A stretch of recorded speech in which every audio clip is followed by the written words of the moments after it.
Let me explain how to fix the issue when your project won't open.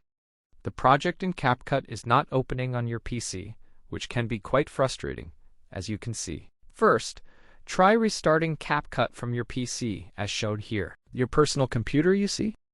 Sometimes the project freezes due to RAM or temporary issues, as shown. Temporary issues here. This can always happen, but fortunately, it's not frequent. Also, check your available space, as low memory can cause issues, as shown. The project may not load properly here. CapCut may simply freeze up like this, so it's best to clear some space now. Free up space now. If you're having trouble too, as you can see here, CapCut has a feature that can help you resolve this issue easily. Now let's go to the settings where you can delete and clear files easily. Here's the cache issue.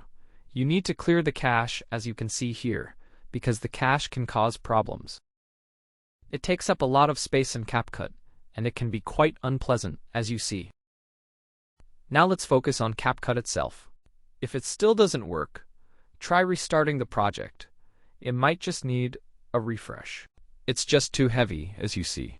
When you are working on a project, it can sometimes cause unexpected issues, as you see. Such issues often arise from 4K videos, heavy effects, and unexpected glitches, as you see. Blur effects or too many different timelines can complicate your editing process, as you can see. As you can see here, try deleting some files, for example, if you have any unnecessary ones. Effects, transitions, overlays, and other visual elements can enhance your project, as you can see. Oh no, not again! Try to delete as much as possible. Really maximize your cleanup efforts. Carefully remove all effects to avoid any issues. And that's all here. Thank you all for watching. Wishing everyone good luck, and goodbye for now.